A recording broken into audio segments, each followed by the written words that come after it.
What's going on? It's the RapNerd, and I'm a bit late to the party, but I wanted to talk about Metro Boomin's Futuristic Summa compilation album / mixtape. It's not going to be really a deep dive lyrically or what the songs are based on, because obviously I feel like all that is pretty surface level, but I wanted to talk about it thematically just because I really like what Metro Boomin was able to do and just put my perspective on it, and because I've seen it being torn to pieces by the newer generation and just critics not understanding it. And this is not me to tell them how they should receive it, because music and art is received how it wants to be received. But I just wanted to throw my 2 cents in because, man, I had a great time with this album. This album is literally made for the Southeast during that period of like 2007 to 2013. Like, it all is in that theme of music, and he recaptured the sound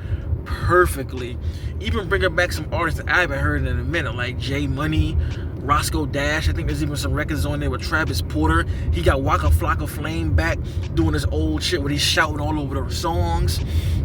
It's a hard album, and from a nostalgic standpoint, man, he took me back. I remember these days of when this music released. I was in college, and that was when I used to go out literally Thursday, Friday, and Saturday every weekend.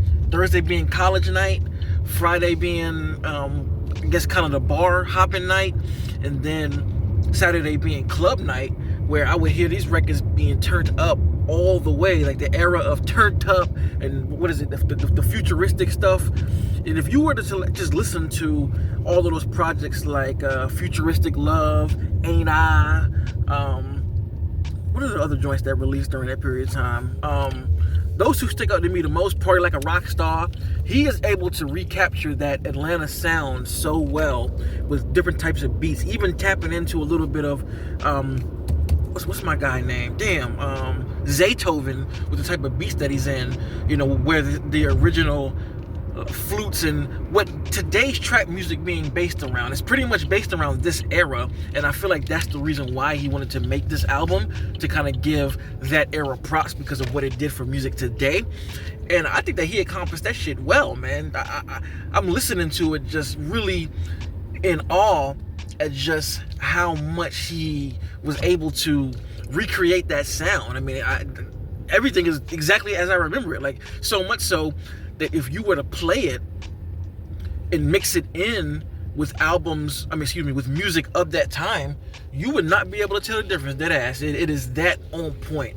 And I think my favorite record on there has to be, I think it's called I Like That. That shit is hard, with Waka, Roscoe, Dash, and I believe one other person is on there, but I like that joint. And there's a song on there with Flocka called Clap that I think is pretty damn hard. And there's one more, damn, I can't remember which one that is. Damn, which one is that?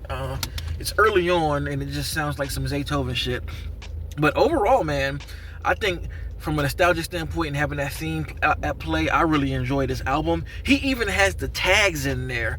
If you remember those old mixtapes from back then, the tags like hood rich, and I even like laugh because I still to this day see certain things when I'm out and that tag pops in my head.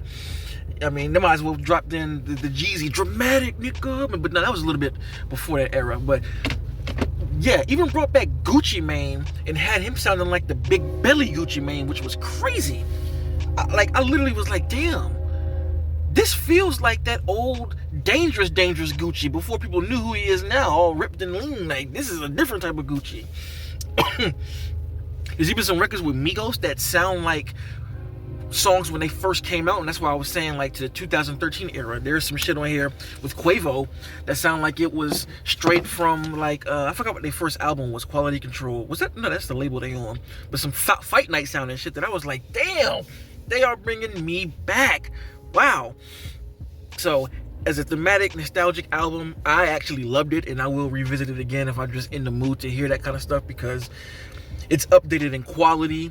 The difference between this album and the stuff back then is a lot of that stuff that they put out back then was not mixed well. You know, it was just mixtape stuff that niggas just went to the studio recorded and just did like a very baseline mix on, which means like the lows are kind of like just a little bit muddy. It doesn't have enough highs. The mid-range isn't well, so it's not peeking through. But here, fully mixed, clean. You can hear every instrument. You can hear every word, and it just is like a kind of a refurbished version of the music back then, because it is exactly the same. Even the subject matter with the whole lot of swag talk and making it clap and all of that, I was like, man, he hit the nail on the head. I do feel like it's a bit too long, but then again, it's 2 discs, and I didn't know that until after listening to it. I was like, damn, why is this like 20 records? I don't know if I need that many. But even then, I still don't think it needed to be that long. I think a 10 album, a 10 joint album would have got the point across, easier, because the sound is so specific and it's so much of it. I feel like having the amount of records kind of allows you to kind of zone out, because it's just a lot of the same stuff. But for me personally, while I did zone out, I can appreciate it for what it was. So absolutely love the album, and it'll be something that I listen to bring back your nostalgia anytime I want to listen to that.